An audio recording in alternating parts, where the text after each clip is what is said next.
खबर आपको बता दें, कुछ ही देर बाद वोटिंग शुरू होगी राज्यसभा के लिए। आज देश भर में 15 सीटों पर मतदान हो रहा है, उसमें 10 सीटें यूपी से जुड़ी हुई हैं। सुबह 9 बजे राज्यसभा चुनाव के लिए वोटिंग की प्रक्रिया शुरू हो जाएगी। राज्यसभा चुनावों के लिए आज मतदान हो रहा है। विधानसभा में 4 बजे तक वोटिंग होगी। विधानसभा के तिलक हॉल में यूपी में मतदान होगा और आज ही नतीजे भी घोषित कर दिए जाएंगे। शाम 4 बजे तक का समय है विधायकों के लिए वोट डालने का। विधानसभा के तिलक हॉल में मतदान होगा। यूपी की 10 राज्यसभा सीटों के लिए आज वोटिंग होने वाली है।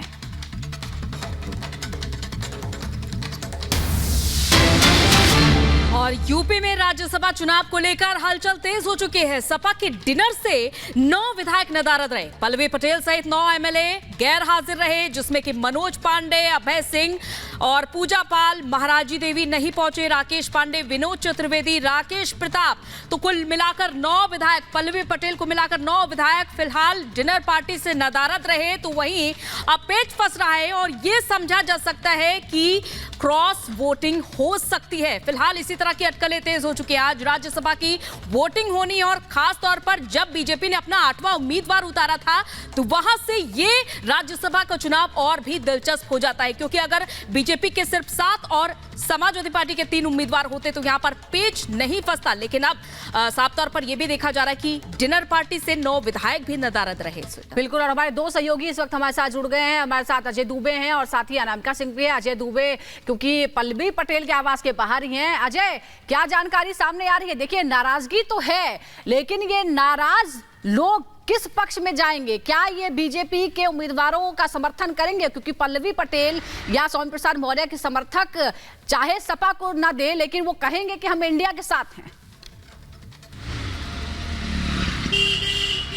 देखिए, पल्लवी पटेल के लिए अगर स्पेसिफिक बात करें तो वो वोट बीजेपी के पक्ष में देंगे, ये बिल्कुल होता नहीं दिख रहा है, क्योंकि जो उनके पारिवारिक कलह है उसमें जो उनकी बहन अनुप्रिया पटेल वो बीजेपी के साथी हैं। तो ऐसी स्थिति में वो जो तीसरा उम्मीदवार है, 2 संभावनाएं, या तो वो एब्सेंट रहेंगी, वरना जो तीसरा उम्मीदवार जो सुमन है समाजवादी पार्टी के पीडीए के उम्मीदवार है जिसे बताया जा रहा है, उनको वोट दे सकती है। बाकी अगर लोगों की बात की जाए तो निश्चित ही समाजवादी पार्टी पर बड़ा डेंट है। मैं नाम लेकर अभी आपको बताता हूं। जो ये 7 विधायक है, पल्लवी पटेल सिंबल पे तो समाजवादी पार्टी के पर दूसरे दल की नेता हैं। हाँ। बाकी राकेश पांडे, अभय सिंह, राकेश प्रताप सिंह, मनोज पांडे, विनोद चतुर्वेदी, महाराजी प्रजापति, पूजा पाल, ये वो विधायक हैं जो पार्टी के भी संपर्क में नहीं है, डिनर में भी नहीं आए। तो एक तरफ जहां पहले से ही वोटों की कमी थी, ऐसे में खुद के 7 विधायक कम हो जाना, निश्चित ही जो तीसरा उम्मीदवार है समाजवादी पार्टी का, उसकी सीट अब फंसती हुई दिखाई दे रही है।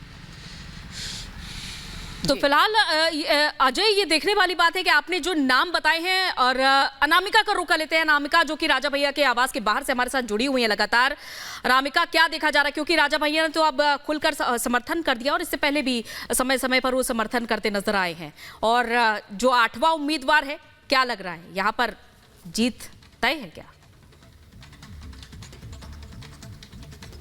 और देखिए, बीजेपी की यहाँ पे स्ट्रैटेजी की, कूटनीति की जीत भी होती दिखाई दे रही, क्योंकि आंकड़ों के लिहाज से अगर बात की जाए तो संजय सेठ का नाम, जो कि बीजेपी के उम्मीदवार हैं, उनका नाम सबसे आखिरी में ऐलान किया गया। उनके नाम की घोषणा सबसे लास्ट में की गई, लेकिन उनके लिए भी बीजेपी ने यहाँ पर वोटों की जुगत कर ली। तो जिस तरीके से यहाँ पे अगर राजा भैया की बात की जाए, हालांकि उनके आवास पर के अंदर ही मेरी मौजूदगी है और कुछ देर में वो बात भी करेंगे हमसे, लेकिन देखिए बड़ी बात यहाँ पर यह है कि चाहे वो राजा भैया की पार्टी हो, चाहे वो बाकी अन्य घटक दल हो, गठबंधन वाले दल हो, उन सबको समेट कर रखने के साथ साथ उनके वोट कैसे उनके पाले में पड़े, इसको लेकर के बीजेपी ने तमाम रणनीति जो बनाई थी वो यहाँ पे सफल होती दिखाई दे रही है। दूसरी ओर अखिलेश यादव है, जिनके खुद के अपने विधायक जो उनके सिंबल से चुनाव लड़े थे, वो खुद ही उसे छिटकते हुए दिखाई दे रहे हैं। और रही बात यहाँ पे जो 7 से 8 विधायक संपर्क में नहीं है, पल्लवी पटेल नाराज चल रही है, तो बीजेपी को ये बात पता थी कि समाजवादी पार्टी के कुछ विधायक ऐसे हैं जो असंतोष व्यक्त कर चुके हैं समाजवादी पार्टी को लेकर। तो यहाँ पे संजय सेठ की जीत को लेकर के जो स्ट्रेटेजी बनाई बीजेपी ने, वो यहाँ पे कारगर होती दिखाई दे रही है। और शायद यही वजह कि चाहे वो राजा भैया हो, चाहे वो ओम प्रकाश राजभर की पार्टी हो, चाहे वो अपना दल हो, अनुप्रिया पटेल की पार्टी, या फिर बाकी अन्य घटक दल हो, इनके साथ साथ समाजवादी पार्टी के बहुत सारे विधायक भी यहाँ पर टूटने के कगार पर हैं और यहाँ पे टूट के बीजेपी की तरफ वोट करने के कगार पर दिखाई दे रहे हैं। ऐसे में लोकसभा चुनाव से पहले समाजवादी पार्टी के लिए बड़ा झटका होगा, क्योंकि समाजवादी पार्टी जहां तैयारी कर रही थी राहुल गांधी के साथ उत्तर प्रदेश में चुनाव लड़ने की, उनके खुद के विधायक उनके अगर बात नहीं मान रहे हैं, या उनके डिनर में नहीं पहुंच रहे हैं, या क्रॉस वोटिंग कर रहे हैं, या चुनाव के वक्त उपलब्धि नहीं हो रहे हैं, तो ये अपने आप में अखिलेश यादव को इस बात को लेकर मंथन करना होगा कि लोकसभा चुनाव के पहले राज्यसभा के चुनाव, जो कि एक लिटमस टेस्ट है समाजवादी पार्टी के लिए, वहां पर भी वो अपने आप को एकजुट करती दिखाई नहीं दे पा रही हैं। हालांकि यहाँ पे महत्वपूर्ण ये भी हो जाता है कि अभी वोटिंग दरअसल शुरू हुई नहीं है, कुछ देर के बाद वोटिंग शुरू होनी है। तो जैसे जैसे दिन चढ़ेगा, दिन आगे बढ़ेगा, वैसे वैसे कितने विधायक यहाँ पे आ पाते, क्योंकि समाजवादी पार्टी के 2 विधायक ऑलरेडी जेल में भी हैं। तो समाजवादी पार्टी ने हालांकि पहले ये कहा था कि हम जो दोनों जेल में विधायक हैं हम उनसे भी वोट करवाएंगे, लेकिन कैसे करवाएंगे, पहुंच पाएंगे नहीं पहुंच पाएंगे, ये अपने आप में बड़ा सवाल बना हुआ है। बिल्कुल अनामिका आप हमारे साथ बने रहिए, अजय भी हमारे साथ है, राघवेंद्र भी हमारे साथ जुड़ेंगे। इस बीच एक बड़ी खबर बता देते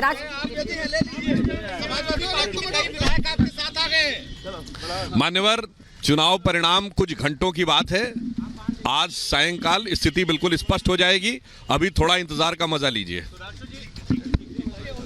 देखिए, एक बड़ी बात है, भाजपा के राज्यसभा जो उम्मीदवार हैं सुधांशु त्रिवेदी, भारतीय जनता पार्टी के राष्ट्रीय प्रवक्ता, इनका एक बयान आया। इन्होंने कहा कि आप लोग इंतजार करिए, परिणाम हमारे ही पक्ष में आएगा, शाम को सब साफ हो जाएगा, थोड़ा इंतजार करिए। तो कहीं न कहीं जिस कॉन्फिडेंस में दिखे हैं, जिस हंसी के साथ उन्होंने बयान दिया है, लगता है कि भारतीय जनता पार्टी ने अपने सारे समीकरण दुरुस्त कर लिए हैं, अपने गठबंधन के सहयोगियों को साथ ले लिया है। यहां तक समाजवादी पार्टी में एक भारी फूट की जो आशंका थी वह भी अब दिखाई देने लगी है, क्योंकि जब कल डिनर पार्टी दिए थे अखिलेश यादव, उनके विधायक नदारद थे, 6 से 7 की संख्या में विधायक नदारद थे, और आज भी संभावना है कि वह लोग नहीं पहुंचेंगे। हालांकि हम लोगों की निगाहें हैं उन विधायकों के ऊपर कि कौन आ रहा है, कौन नहीं आ रहा है। एक एक गणना, एक एक नाम बताऊंगा कि कौन किसको वोट दिया है, पहली वरीयता क्या है, दूसरी वरीयता क्या है, तीसरी वरीयता क्या है, ये सारी जानकारी आपको लखनऊ से दी जाएगी। चूंकि मैं विधानसभा के सामने हूं,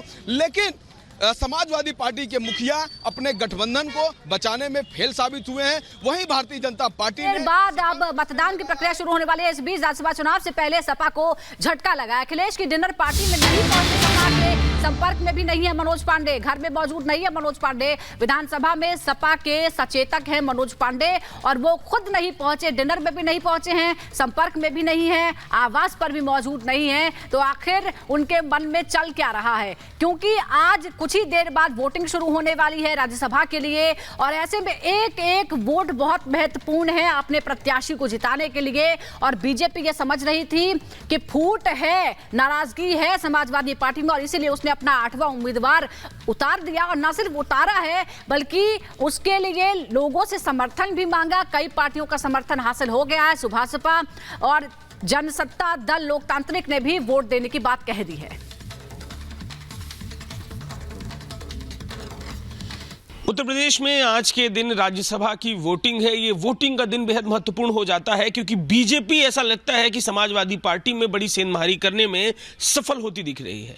विधानसभा में समाजवादी पार्टी के सचेतक मनोज पांडे कल के दिन जब अखिलेश यादव ने अपने कार्यालय पर डिनर दिया, वहां नहीं पहुंचे। उनके संग कई तमाम नेता नहीं पहुंचे। हम सुबह सुबह पहुंचे मनोज पांडे के घर पर। आज के दिन वोटिंग है, क्या वो उपलब्ध है, बात करेंगे, किसको वोट देंगे, किसके साथ खड़े हैं, ये जानने की जरूरत है। और देखिए, मनोज पांडे के घर पे हम पहुंचे हैं सर, हैं पांडे जी हैं कि विधायक जी हैं? खड़ी है, ये उनका घर है। हमने कोशिश की घर के अंदर भी जाने की, लेकिन मनोज पांडे हमें मिले नहीं। मनोज पांडे का ये घर है, उपलब्ध नहीं है। कल से रात में जैसा कि वो डिनर का कार्यक्रम रहा, उस डिनर के कार्यक्रम में बताया गया नहीं पहुंचे, जिसके बाद से उनको लेकर तमाम तरह की चर्चाएं हैं। रायबरेली से पहले से ही उनको लेकर सुगबुगाहट है कि बीजेपी लोकसभा लड़वा सकती है, और कल के दिन जिस तरीके से सब कुछ हुआ, कल से उपलब्ध नहीं है मनोज पांडे। संवाद करने के लिए कोशिश लगातार सपा से लेकर किया जा रहा है।